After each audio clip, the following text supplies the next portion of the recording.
Welcome to Arrogance and Ales. I'm JJ. I'm Dave. I'm Fraz. I'm Josh. Fucking dog. We gotta I'm do Trevor. it again. One more time. Welcome to Arrogance and Ales. I'm JJ. Dave here. I'm Fraz. Josh. Trevor. Fuck the dog. So, Dave, tell us what you do and what brewery do you own? Yep. I'm with Urban Village. The hat might give away. That's my brewery. I'm one of the owners, and I'm the head brewer there. Do you have assistants with you? Sometimes, on and off when they're working out.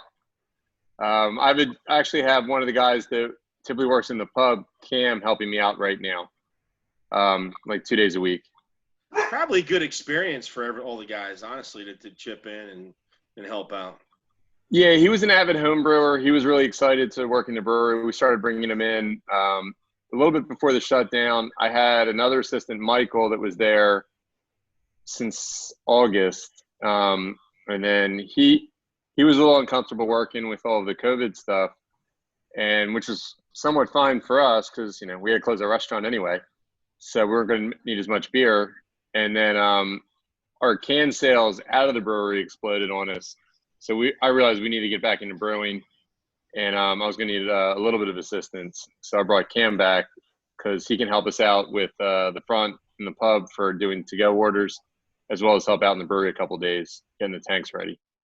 It's funny you talk about COVID and when it all happened. I mean, it was a roller coaster ride. We were going down a freaking big decline on March 13th. And we were all scared shitty. Some of us more than others. And when you have employees that are just scared to come into work, it sucks. Yeah. Right. So you're listening to them, and you got to make decisions. And I feel your pain, man. It's hard. Have you guys? I mean, I'm sure you guys have seen a spike in business since the shutdown. But have you had? Is that true? And have you also had challenges getting people to work, given the environment? We would have had issues getting people to work, but we went all curbside for 2 months through our app. Oh, you did? Yeah, we went all curbside through our app and website, and it worked out really well for us. Our expenses were up, but our sales are up too, so it covered it. But it was definitely a learning curve, man. We went through some pains. I mean, when you're a family and you're working that at that fevered pace that we were working at, you can really get stressed, man. It's hard. Yeah, that first week or two, I was going to say, that's the most I've worked in a little while since we've done an opening. We're at some point, we're like, all right, we might as well bring a couple people back to help us out because, we don't need to all be working here 7 days a week, to do this takeout business. But, in the beer distributor or the liquor store side, it's a totally different animal. And then with PA closing the liquor stores, there's like another wrinkle. Yeah. You can't even get wine and spirits. I'm part owner of a liquor store in New Jersey, or two liquor stores in New Jersey, and the one's a large box store. I mean, we were crazy busy. I mean, it was almost like Christmas happened, and then we had issues with just, I think what you were experiencing, where you went to curbside. We did that as well after a little bit, realizing we just couldn't create an environment that was going to be workable for employees, given what everyone's hearing on the news. And we went to curbside. We're a 20,000 square foot beer, wine, and spirits store. Try filling those orders curbside. Oh, dude. We were processing on our peak days. We were processing 400 orders a day curbside, and that's hard, man. It's hard work. So much more work. Eventually, we put some safe practices in place. I think we all got a little bit of a better handle on the situation, and reopened the inside of the store. And that just made everyone's life so much easier. Yeah, we're doing the same thing. We're still 60% curbside, 40% in store. We're gonna work slowly into in store. I don't want a mass rush. You know what I mean? I don't want. You can't have a crowded store these days. Yeah, we had LCB in twice. LCB was in 3 days ago, and they were checking to see if we had large groups of people in our store. Yeah. Of course. I don't have anything. That's Nothing better to nutty. do. I know of all the things we're all going through right now, that's where you're going to focus your efforts and your resources. Yeah, don't that's know- what I don't kills know me. if Like, you- help people instead of doing that. Like, there's so many other issues that everybody else is dealing with, and now it's just like, no, let me go police your stores, these small mom and pop shops. Like, it doesn't even make sense. I will say the guy was really nice, and I don't think he would have cited us if we did have more people in the store than we did. But he was given the directive to come out and check. You know that What was the metric? How many people are you allowed to have? I think we're allowed to have 20 at a time. I mean, Okay. we're fortunate to have the app and have curbside, because curbside limits the amount of people in the store, so it Yep. naturally takes place. But eventually, it's got to find a happy medium there, and I don't want it to be 60-40 all the time, because it's still Yeah. hard work. You know, it's still harder. Yeah, and you miss out on. I think if someone can shop your store, they can make additional purchases. They can explore. They can shop. I don't. you have to I don't just know if I know what agree you with want. that, Dave. I don't know No? if I agree with that. What do you saying? How are they? Do you have an online store, or do they just have Yeah. to know what they want? Okay, Yeah, so if you can shop online, that's different. it's Yeah. way different. I still think if I walk into an actual physical space, I tend to shop more just seeing things on shelves physically there. Yeah, I think it goes You and both I ways. are, I think it depends on who it is. Yeah. Yeah. I think The, you and I are beer nerds, and we're Well- like we're the outlier. Like, you're right. I want to walk into a store because I want to see everything, and leads us almost perfectly into I want to look at the cans. I like the artwork. I collect artwork. I mean, at this Mhm. point, liquid's good. Most of the time, when you go into a store, if it's somewhere you've gone many times, you have seen that they have some sort of curated, collection of either you like or you don't like, and then you can just look and see. And then at this point, I'm like, okay, I haven't had anything from these guys. Let's look at artwork. Let's look at the evil Untapped. Let's look at things. And for me, at this point, Untapped and artwork are about on the same level, because I just don't. I think Untapped rates lower than artwork, in my opinion. I would tend to agree. I was just gonna say, Dave and Josh agree with you. Yeah. I unfortunately do still check Untapped if I'm Of course buying you do. beers, which is crazy for me because I see the insanity it is on a daily basis. So I think Untapped is a beast where if you get something rolling and the positives come in or the negatives come in, people like to jump in and be part of the wave versus being objective, and that's the problem. definitely, if we have a beer that comes out and it's rated 4.30 or whatever, that beer is gonna ride out 4.30 for the life. Yeah. If we have a beer that comes out and it's like gets an average rating like 3.8, that shit's gonna just tank because people see that overall rating and they just like expect it to not be good. It's crazy. Yeah, and we have such a big. I noticed from the day we opened with our restaurant business, we get rated so frequently by people that aren't. They're rating everything. They're not. They're just they'll come and get every beer, and not actually rate like a style they're into, and then they're essentially rating the beer based on how they feel about that style more so Yeah. that version. Yeah, they don't And like that's always so Saison, so they rate frustrating. it 3.5 or 2.9. Okay. Yeah, Well, things like that. it's You always generally get like that work in. 0.25, 0.5. Like, Yeah. God, I fucking hate sours. Like, whoa, why'd you drink it? I don't know. This wasn't the life-changing thing for you. Like, good. I'm glad Yeah, you I mean, tried something out of the box, but like, don't say There's you just hate certain it because you things don't like like like Untapped in particular. I mean, I've been drinking craft beer for 20 years, and I've always been exploring beers, and I've never used Untapped until I had a brewery. I was loosely even aware of it, and I've never been on there to rate a beer. I still don't use it. I've tried more beers than most of the people on Untapped, and I still don't use it. I don't care. Yeah, and one of the best IPAs I had recently was at a brew pub out in PA, and they're not really known for their IPAs, and objectively it was delicious. I would say, and it didn't have great ratings. And I was like, I just don't think people dig this brewery for IPAs, but this is an awesome beer. You know, there's no correlation. And conversely, I've gotten these high rated beers from breweries that are like really boutiquey, or they're like have this little cult following in their little area, and they're so high, and I'm like, that's, you know, it's fine. I'm not saying they're bad, but they're not awesome. So it's just really hard to take anything away from it as a consumer, at least how I perceive it as a consumer. Right. So we just really monitor it, you know, to interact with our guests, but not. I as a drinker have never used it. Yeah. I've seen actually, like, in your angle and in Josh's, more of like it's almost a way of checking freshness, or of like because I even had a guy one time say to me who was at a brewery, he said, "Hey man, do you mind? I know you live in the Valley. Can you go to this restaurant and try this beer?" And I'm like, "Sure, why?" And he's like, like on Untapped, it's getting slaughtered in the ratings. Whereas everywhere else, when we tap it, it's way higher, and it's literally bringing the ratings down. Can you go see if it's a bad keg?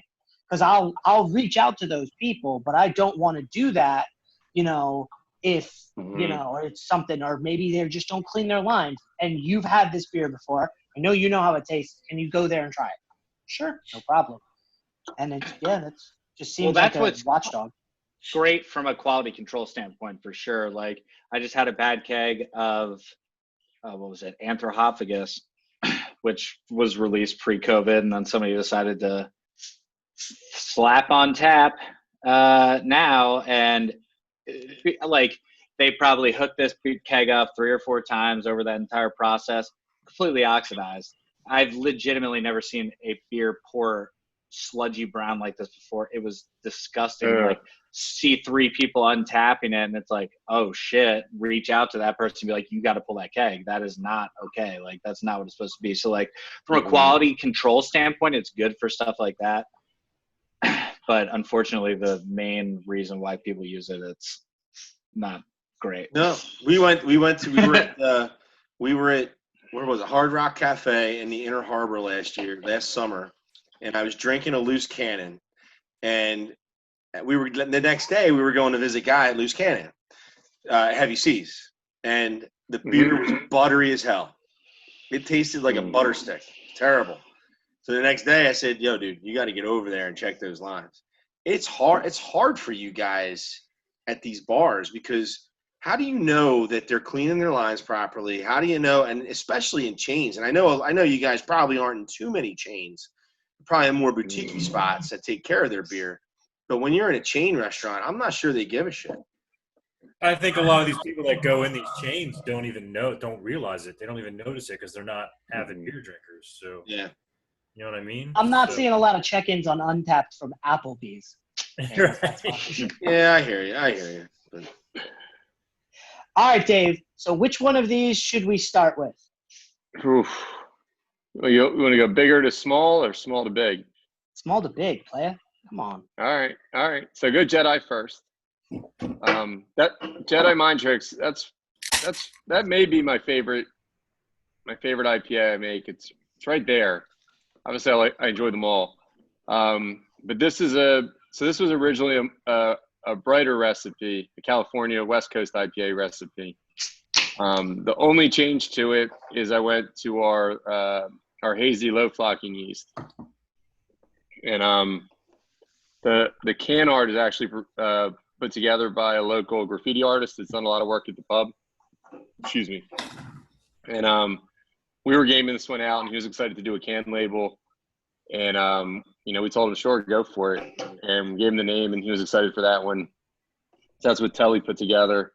I want to say his tag might be on the bottom right if you're looking at the check. Yep. And yes, there you go. So I enjoy that one. That's the one I always take home. We're actually sold out of it at the brewery right now. I gave 30-person Wharton too many cases, which was 10, but it was still too many. So do you personally like West Coast style versus New England? In my head, in terms of the way I brew them, to me, it's a bit of a misnomer.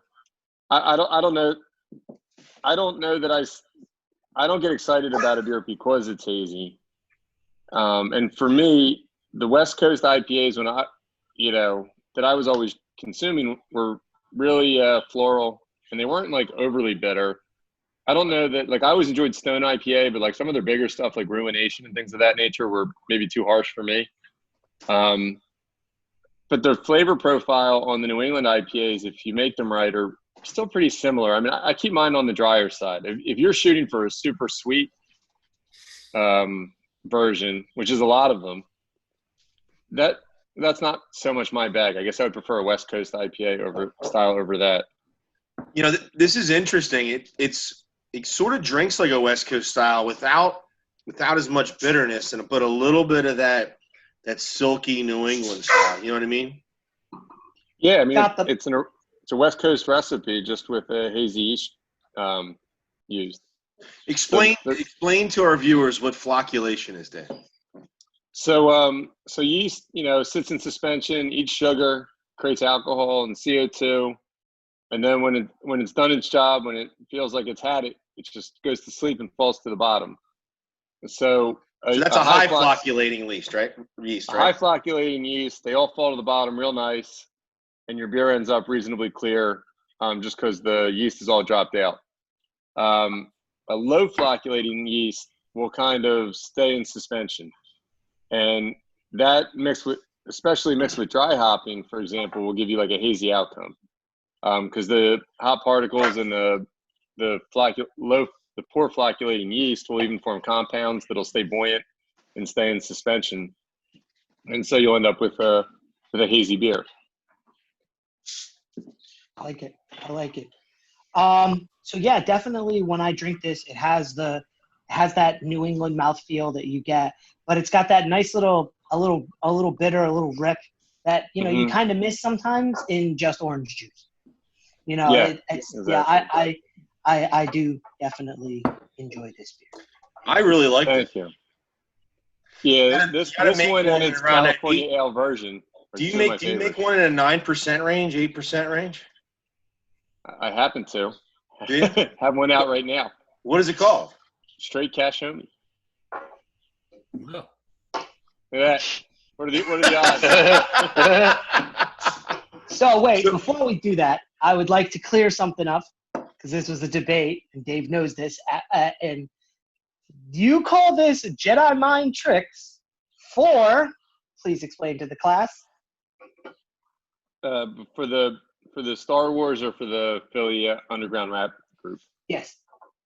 Which one is it? I believe it's more so for the Philly group. I'm going to give my business partner Tom naming credits, and I believe that was his inspiration, not the Star Wars side of it. Right. That's why, kids, there's an S right there, because it's a Jedi mind trick in Star Wars, and it's Jedi mind tricks is the group. What if you're talking about several Jedi mind tricks? For Oz in Star Wars. There was never more than one in the movie? No, there's only one per movie. There's only one Jedi mind trick. You're right. Yeah. There's Thank only you. one. Yeah. Right. And also, remember, and it goes with the Straight Cash Homie. Your Jedi tricks don't work on me. Only money. But Vinny Paz. Is that a Jabba the Hutt impersonation? No, It was what the heck's that guy's name from? It's from the first Star. It's from the first. I thought it was Jedi. I thought it was Jabba the Hutt. No, it was from what was the first of the prequel? Attack of the Clones. No, Attack of the Clones. The prequel. It was from the prequel. Episode 1. Episode 1. It was from episode 1. Yeah. It's Watto. His name's Watto. It's Watto. Look at you. Look at you. Nice. Also, what are we drinking out of, kids? Aslan, old school Aslan, original class, like when they weren't cool and hypey bitches. I got a Lagunitas mason jar mug. Doing my bond plates again. There you go. Josh, you're drinking out of one of yours. No, I'm actually drinking out of a big fat ass Veil TQ. Ooh, look at you. Yeah. One of these days, we're actually going to drink a beer representing that you myself. also have. One of these days. This weekend, I'm coming down to the valley. You should stock me up. All right, no problem. I don't have. Or we could drink the social distancing Lost Tavern next week. All right, yeah. Ziggy Zaki, oi, oi, oi.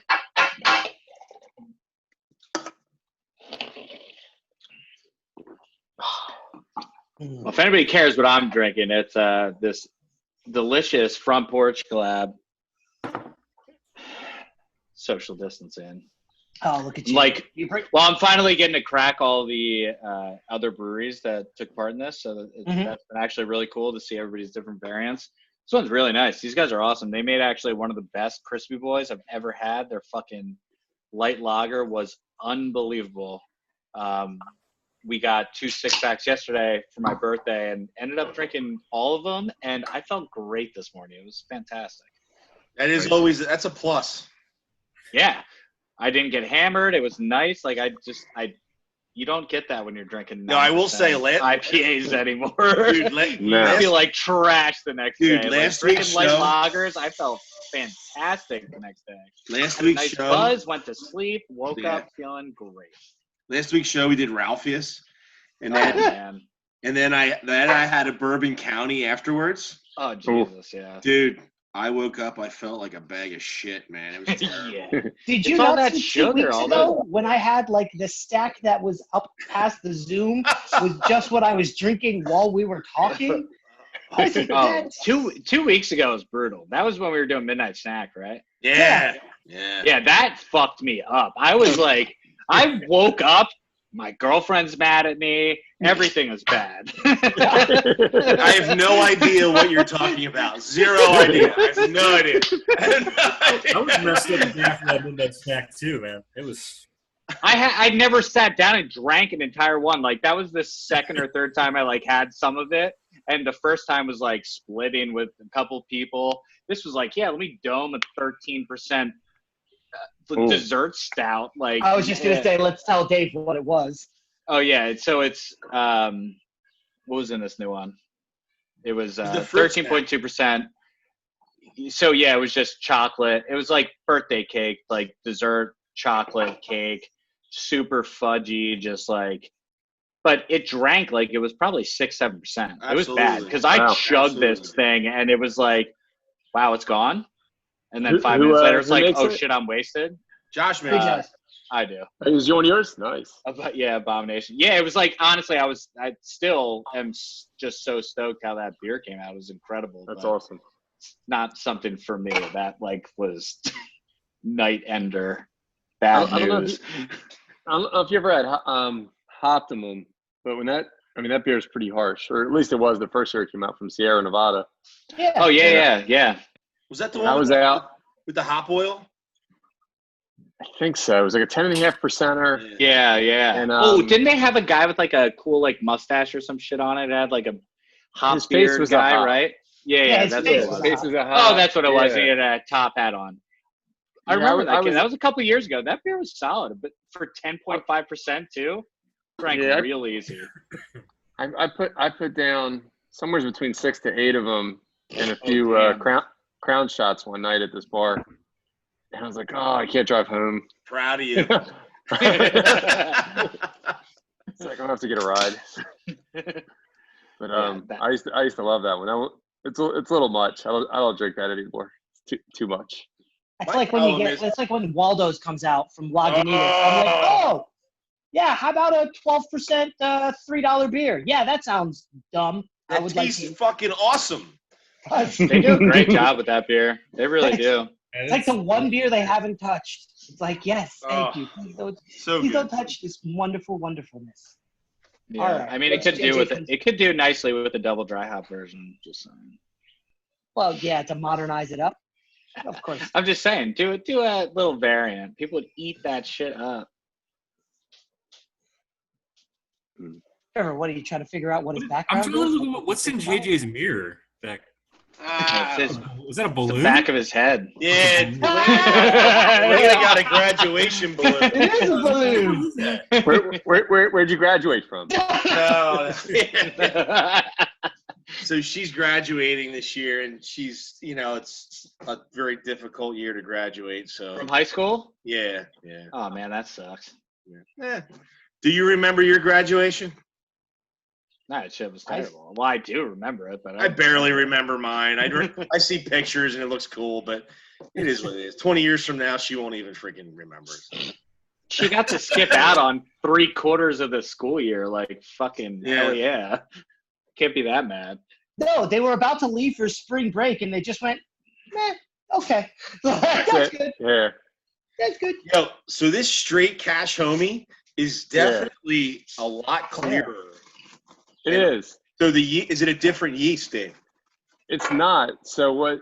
And I believe the reason that one comes out a little clearer, I've made it a couple times, it's come out the same both times, is so I pitch at a much higher, I put a lot more yeast in, and so I'm at a higher pitch rate on that beer because it's so high in gravity.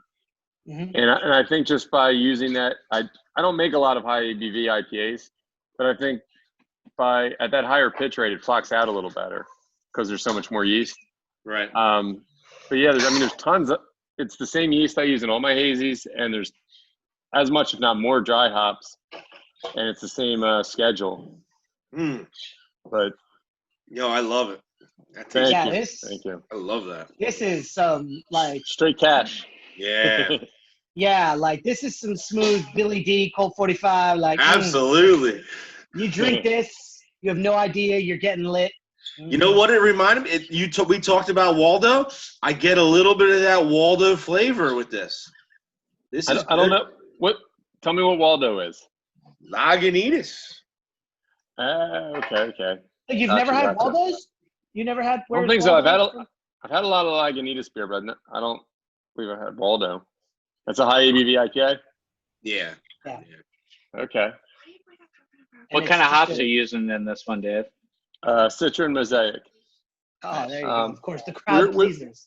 Yeah, we were playing with some different hop blends for a high ABV IPA, and using different hops that we've had some great outcomes with.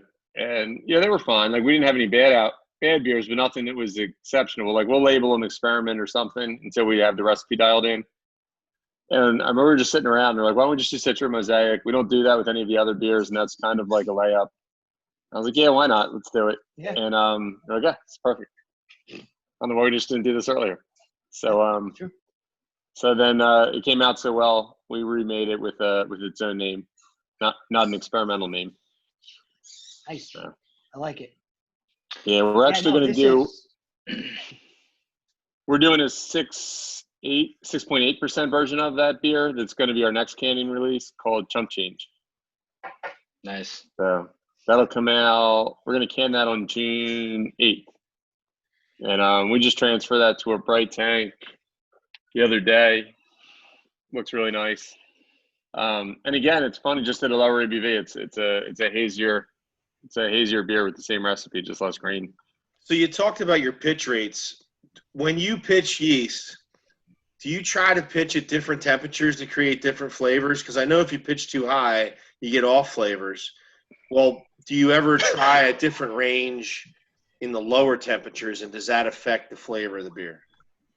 I don't play around with it too much for flavor. With our strain, we use Barbarian from Imperial, and there's a little bit of citrus esters that I want. So I'll ferment just a hair warmer at 70 with that one versus like our typical 68 profile for ales. Right. I usually play with not that I play with the pitch count, but by pitching a lower amount of yeast, I'll get more yeast flavor. So if for people that aren't too familiar with getting flavors out of yeast, you actually get more yeast flavor the less yeast you use. And you go too far with that and get a bad outcome. And if you use a lot of yeast, it really eliminates the yeast flavor profile. So we count yeast cells there, and I can reasonably well dial in how much I'm using. So I'm comfortable going at a low pitch rate. Anytime I want to taste the yeast, so if I'm making Belgians or using my hazy yeast, I try and go for on the lower side. And then if, for like a stout where you just want it to be, you don't want to have any yeast flavor coming through in your stout, I'll raise it up a bit. And then if it's super high in gravity, like north of 8-9%, I'm going to go up even a little bit higher just to make sure fermentation happens properly. But I haven't done too much fooling around with the temperature except for Saisons, where I've let them ride up to 90 degrees. Right. Just get them a little funky, see what happens. Because I've fucked up beers in the past before, just pitching. I got impatient. I want to go to fucking bed, and I just, you know, you couldn't cool it down. Yeah. And it tastes like shit. You know what I mean? It just doesn't. And I didn't know if at a lower temperature, it would be, you know, what the difference is on this. Yeah, I'm not sure. And to be honest with you, even with the Saisons, when I let them rise, I don't know that I've gotten too much of a different outcome than at the lower temperatures. I found that the pitch count was more critical than the temperature. Gotcha. I don't know, Josh, what's your experience been? It depends on the beer style, really. We ferment, I think, all of our IPAs at 69 degrees, just because we're like think that's funny. I guess I don't know.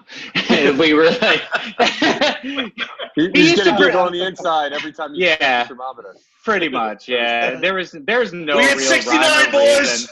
Yeah. I think most people ferment a lot of their, like, you know, the yeast at 68, and we just cranked it up to 69. But we've never really to 11. Yeah, we use London 3 for most of the beers that we're brewing, and it just loves that temperature, 68, 69, whatever. I'm not saying 69, but you know. But you know, when you get to like the crazier like Saison yeast, or we're doing stouts, something like that, we'll tend to do a little bit higher.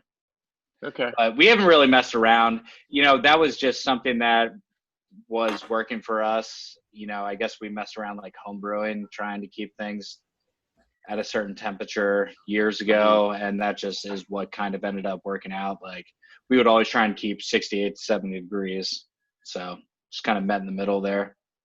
There's one brewery I was talking. This guy, he does a lot of hazy IPAs, and he said he uses, I'm not sure which yeast, but one of the common hazy strains, and he said he ferments them just like Saisons. He'll let them go to like 85, 90 degrees. Is that the Quebec yeast? Heard of that one, but I don't believe that's what he was using. I thought he was using a more traditional yeast. Because that stuff is meant to be. So the Norwegian ones. I'm not trying to plug this at all, but Tattered Flag was part of that collaboration that we just did. Okay. Social distancing, and they actually did their version with that yeast, and they fermented in like 7 days or something like that. And it came out really nice, but like.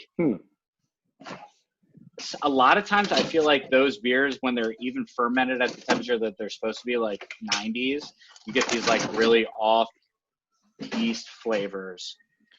And not everybody will pick those flavors up. I mean, you know, we're all sensitive to certain flavors, you know, so I don't know.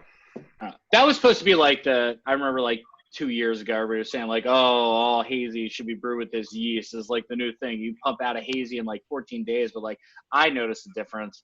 Picks up this like weird, like esterly bitter I was just gonna say, taste to me. But at that temperature, don't you just get esters? Don't you get like tons of off esters? Supposedly not in that yeast strain. I don't know. We've used it like one time. I've never really. We pretty much stick with London 3. If we're gonna do sours, we'll use like Omega blends, stuff like that. But like we're pretty much brewing everything. That London yeast just kills it. It can get all the way up to like 15-16% without straining out the yeast and giving off all these weird yeast strains. Super versatile. You can ferment it at 68 degrees and just let it ride out. It goes up to 15? Oh yeah, I mean that's what we use in Midnight Snack. Really? And it was up to 13.2. We've had, not us personally, but like Nightmare, those guys. I'm trying to think. Hoof. A bunch of these guys used that yeast strain. They've gotten up like 15 barley wines and shit like that, just letting it slowly ride out. And so it's just a really like strong yeast strain that kind of lets the beer do the talking really, and doesn't takes a back seat. It's definitely not something you want if you're going to do something like yeast forward for sure. Yeah. What are you guys using for your hazies? Barbarian from Imperial. Okay. We've had a lot of success with that one. We've tried some of their other strains. I think they make juice and citrus. But we've always come back to Barbarian. It hangs on the best. A lot of their blends, like one of the yeast strains will become more dominant than the other after repitches. And but I've had no problem. I think I'm on generation 11 on Barbarian. Oh, wow. Right now. That's good. And yeah. I mean, for better or worse, right now, all we're making is hazy IPAs because all we're doing is can package. Yeah. And so I have the luxury of just, one yeast. I mean, we're usually maintaining 3 or 4 different yeast strains, which is always a challenge, trying to keep them alive. But yeah, just having to use this one that's, I'm always using the one strand. It's always fresh. It's been a breeze. I've had no problems. So when you say 11th generation, what do you mean when you say that? So I'll get a fresh pitch of yeast, and we'll make a beer with it, and then I'll harvest that yeast into a propagation keg or a spring keg, and then I'll use that yeast to pitch, say, 2 or 3 more beers because it'll make enough yeast that I can do that. Those beers are all experiencing generation 2 of that beer. And then typically the last one of those beers that I make, I'll dump the yeast on the first 2, but the last one, I'll save that yeast and I'll pitch 2 or 3 more beers with it. And that's generation 3 and so on. And you actually, I want to say around generation 3 or 4 is when the yeast is really hit stride and performs best. Yeah. And then as long as you can maintain it and keep it fresh, I mean, I typically pick generation 10 just to dump it, but there's nothing wrong with it. I mean, I've never gotten like an off result. I've just kind of as a protocol said generation 10, I'll call it a day. But in most you ever find that the yeast takes on a certain flavor after a certain generation? Not really. The only challenges I've found with going late in generations, like I said, is on some of the blends. Like Imperial does a lot of cool stuff where the yeast strand is a blend of 2 different yeasts. But the one that's a better performer will essentially take over each generation, so they might have come 50-50 in the package, but generation 2 will really be more like 70-30 and so on.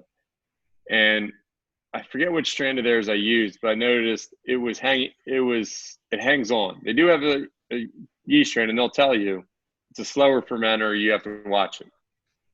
And I experienced that. So I remember dumping that after generation like 4 or 5, just because I couldn't, you don't want to get surprise results. Like you want everything to happen just as you expected it to happen as often as you can. And I was starting to get surprised, and I just determined it wasn't worth it wasn't giving me a different flavor than I had with Barbarian. So I might as well just dump it and go back to Barbarian, where I know exactly what's going to happen. I know it isn't the same, but when I was homebrewing, I would harvest yeast from a batch, and I'd stick it in my fridge, and I'd use it a couple times, but it would take on a freaking hop profile that I didn't like. Like, so you know what I'm saying? And it's different on your level. But could when you were harvesting it, had you already dry hopped those beers? Some I did, some I didn't. Yeah, I mean, if you get like we have to get the yeast. You can't typically repitch yeast that you've dry hopped on unless you're going to get some weird outcomes. Yeah. Right. And that's what I was trying. I was just messing around. Homebrewing is tough. And shit was blowing up in my fridge, It was. But you're having fun and you're trying stuff. You know what I mean? So and that's the whole point of homebrew, just having a good time. Yeah. All right. When I moved into my new house, I had like 6, 7, 8-year-old yeast that I completely forgot about. That was just like buried in my fridge. I was like, holy shit. Yeah. Well, yeah. Thank God it was not fermenting again, but I probably was drunk and pulled it out wrong and just ruined it. Yeah. Probably. Most likely. But now, so talking about things that are changing. So, Dave, I don't know if you remember, but our first conversation actually was about labels. I met Dave like 4 years ago, maybe, at AC Beer AC Festival. Beer Fest. Yep. Yep. And I just walked up and was like, dude, your can art is like awesome. I'm just a huge fan. And have you seen, and I know Josh's answer, so we're going to definitely hear from Josh, Mr. I win awards for my can art. So sit down, son. Have you seen that people actually go and seek can art? I'm a giant nerd, and I also collect all the effing labels because I'm that level psycho. And so I love cool can art. It is something that drives me towards the beer. Have you seen that? Is that one of the reasons you guys have like some of the really cool can art? Like you go with, like you said, graffiti artists, and I know Josh uses tattoo artists. Like, what was your thinking in that as like truly the cheapest and smartest marketing tool I think a brewery has? Yeah, I mean, it was a weird one for us because when we opened up, we foolishly had no intentions of canning beer, kegging beer for bars, or making hazy IPAs. None of those things were part of our plan. And honestly, I mean, just the hazy IPA wasn't a thing I was really familiar with. It really hit stride like between us about to be open and us actually opening in June of 17. For our area, June of 16, people weren't really drinking hazy IPAs in Philadelphia. And then, it just became a game of like, if we're going to do this, if we're going to can beer, which seemed necessary to get our name out there, how are we going to do it? It wasn't part of our plan. So how are we going to put our brand on display in a way that we'd be comfortable with and we'd be proud of? And we wrestled with it for a while. And it just worked out that one of the managers in the pub and one of my partners, Tom, that's the general manager of the pub, both have a bit of an artistic background. And they just started collaborating on designs. And I think that worked out perfectly. And they make all the can art.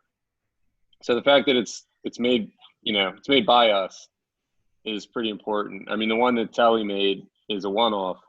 But virtually every can label from Urban Village, Ryan, who's who's the manager, it starts with a hand sketch by Ryan, and then Tom, who has a graphic design background, turns that into actual label art.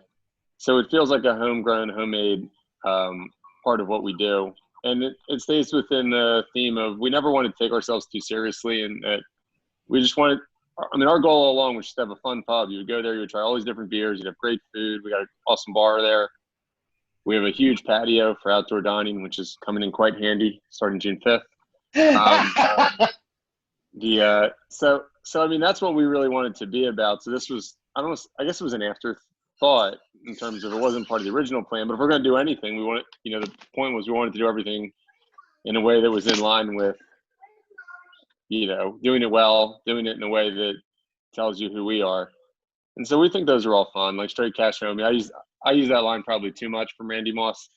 And, we just decided to roll with it. And that was Tom's interpretation of how to put a design to it. Hey, Trevor, you've been to Urban Village, right? Yeah, I went last summer. Nice, thank you. I heard you said it's a great spot.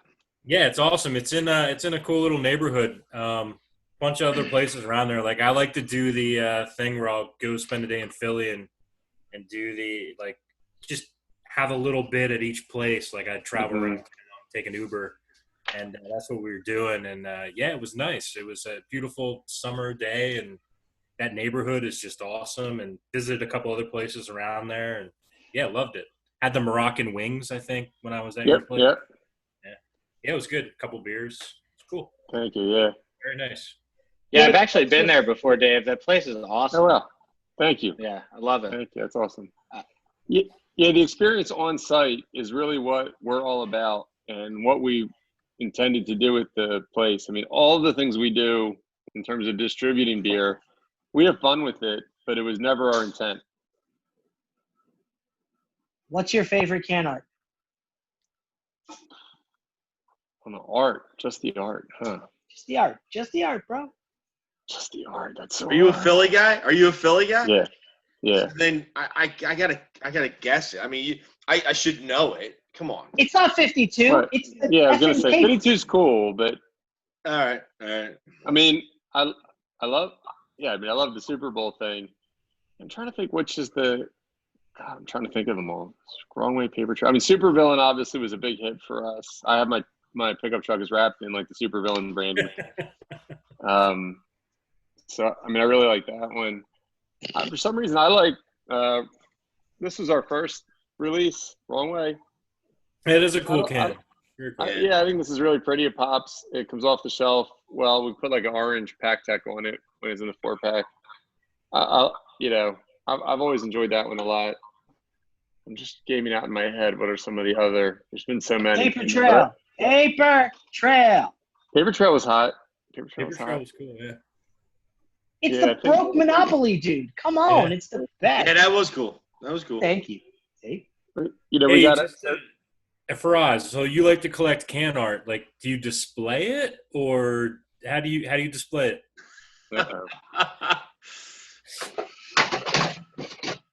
There's always a bunch of noises. You don't know what's going on. Froz, what the fuck are you doing?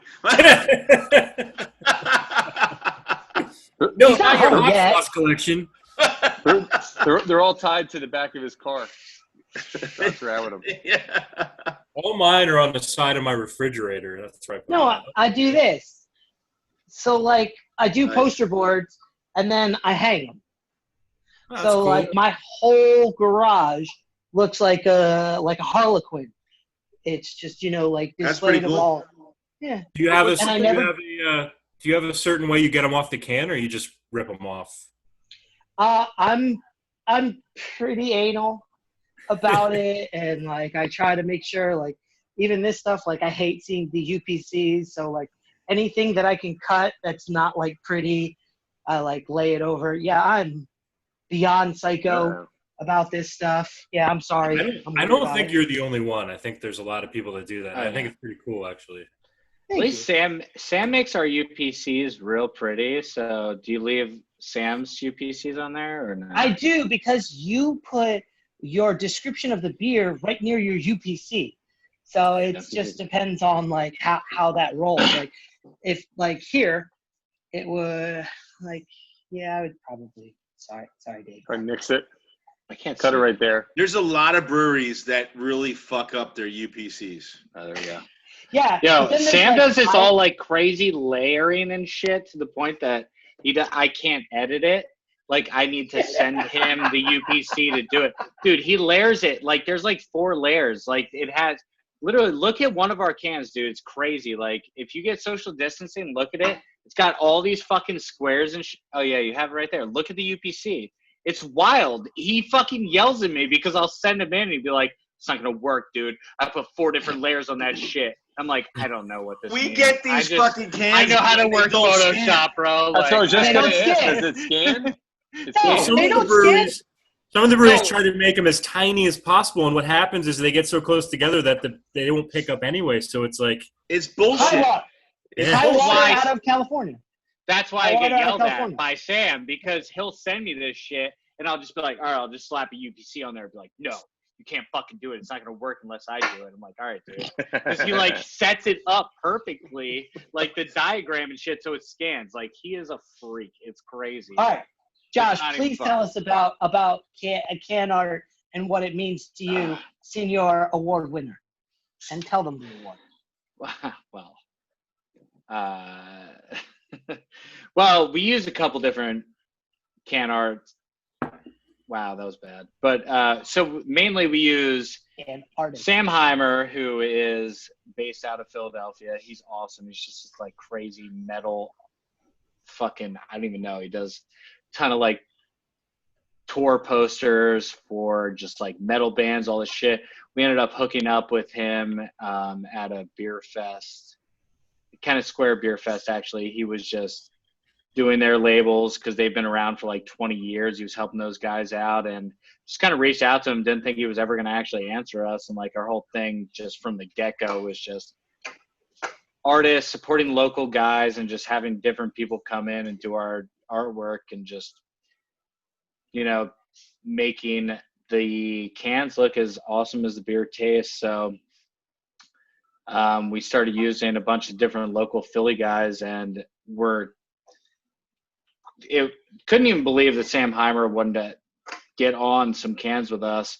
And I think he did Rotting Earth first, and then it just kind of took off from there. And we just, him and I have a really good relationship. We're really good friends at this point. Pretty much, he'll be drinking some whiskey. I'll be drinking a beer. We'll be talking about something that we want to do beer style wise. I'll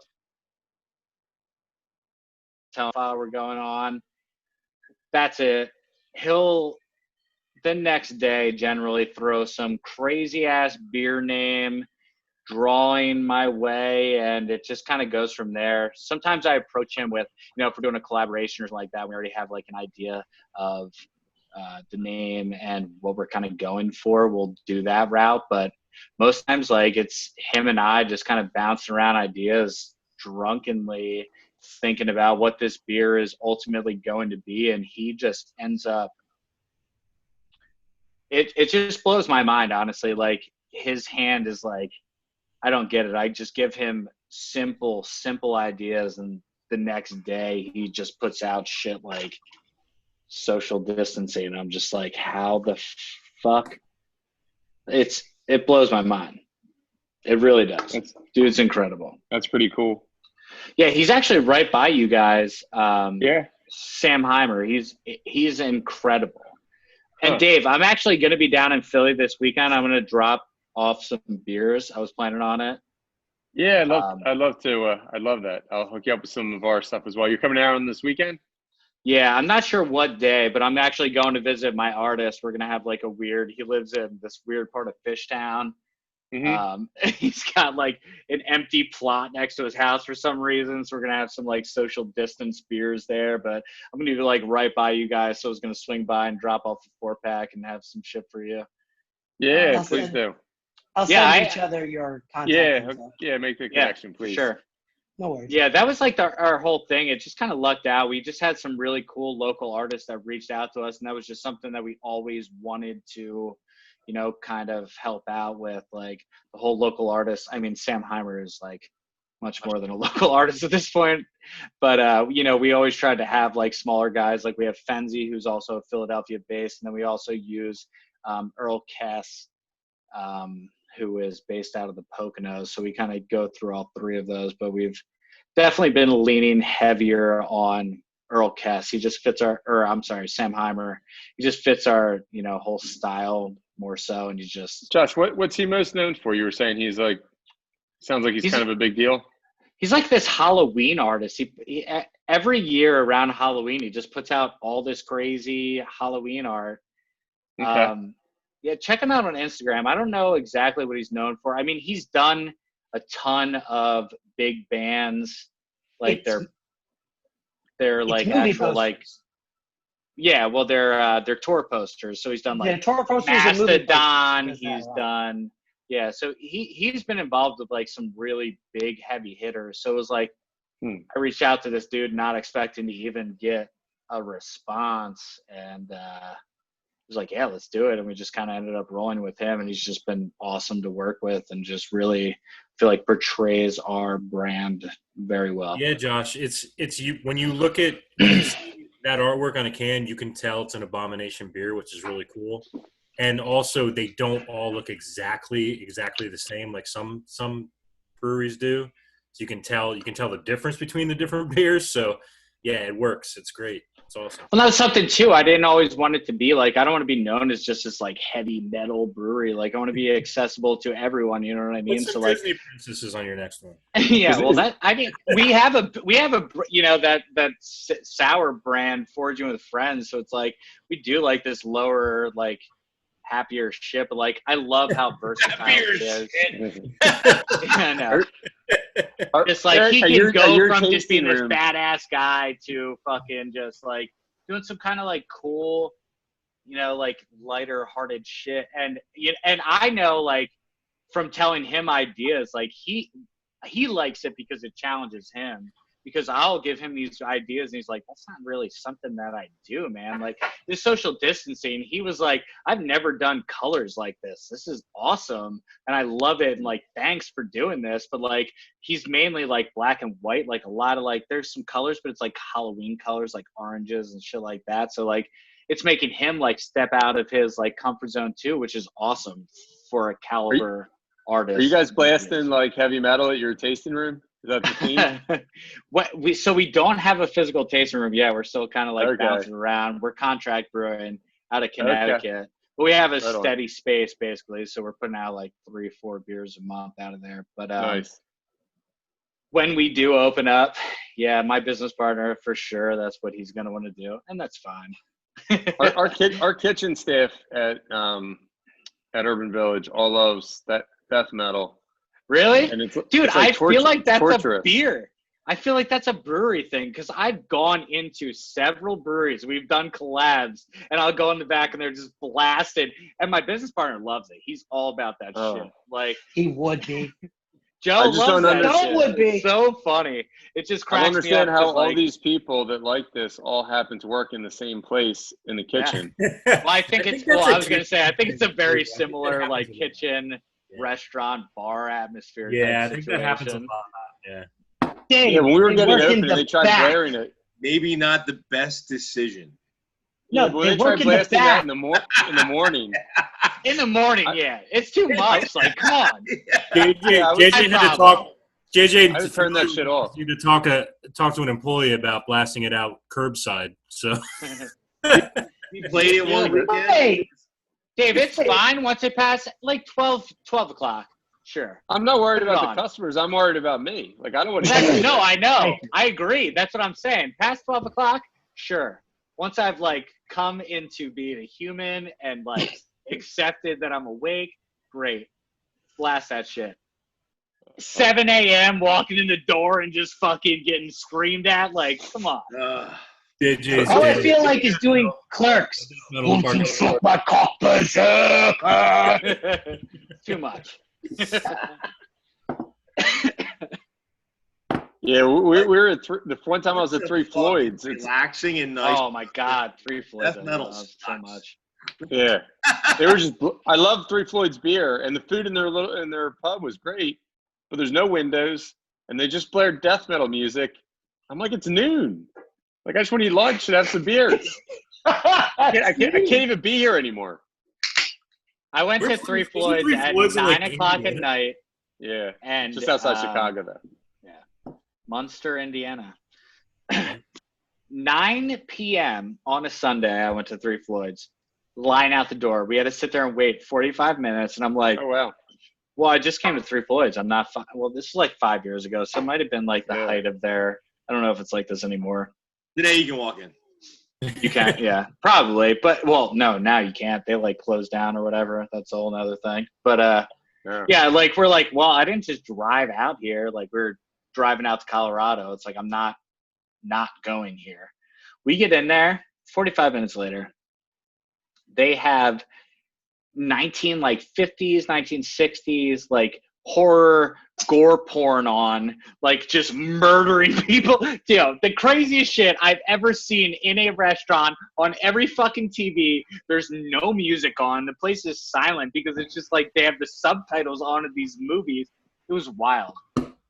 Needless to say, some of the best food and beer that I've had. Food's awesome. Like, Yeah, it was ever. great. It was awesome.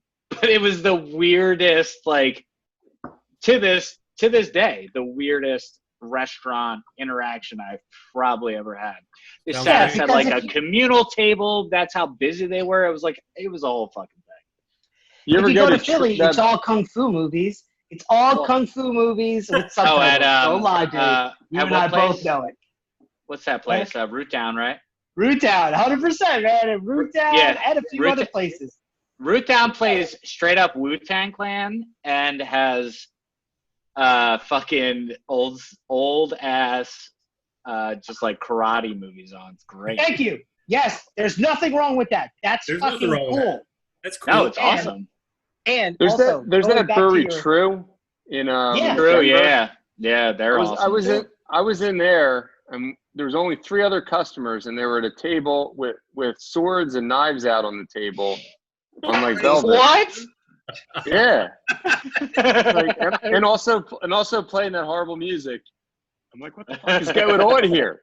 I was like, I mean, I'll hang around. I got to see how this plays out, but just strange shit. And we can add this, but I will say that Josh graciously, a little over a year ago, made a beer for my son's birthday.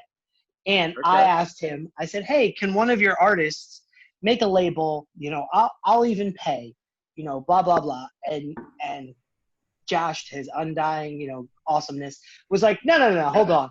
And he got Fenzi to make a great label, and we'll post it up.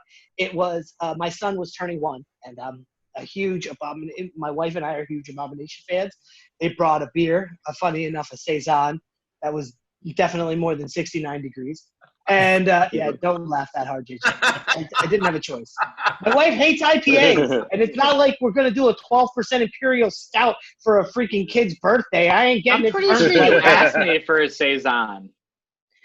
I know I did. I asked you for a Saison because I needed something in the middle. I would never guess you asked him to make a Saison. Listen, for one, that Saison is still sitting in the basement oxidizing. Well, I was about to say, there's still some of that sitting around somewhere. Oh, yeah, it is. It's oxidizing right now in my basement. Beautifully. I can't wait to hand pump that shit and find out what comes out. Hand pump it. That's just going to be so fucking overcarbonated. Oh, that's right. I should just spray it like a wet t-shirt concept. What was it called? Was it called like Dazzle 2.0 or something? No, it's Easy Turning 1 because my son's nickname is Easy. Dave, it's been great having you. Urban Village, awesome brewery. Good seeing you virtually. It's been a while. Can we to come back and visit again when I can sit and have food? Yeah, you can sit outside June 5th, supposedly. Yeah. Sounds great. Yeah. Sounds good. No, we should do that. We should do a remote Zoom. We should do a remote Zoom meeting at Urban Village. No, JJ. Don't forget, our goal, AC Beer Festival. We would like to be on Podcast Row. Yeah. Let's do Look it. at the friends I'm getting. Look. I mean, it's happening this year. All right, man. Thanks for watching Arrogance and Ales. I'm JJ. I'm Trevor. Josh. I'm Dave. Thank you. I like that better. I like that everybody's cutting each other off. It's perfect. We've all had a couple beers. This is great. Exactly. Thanks, guys. Awesome.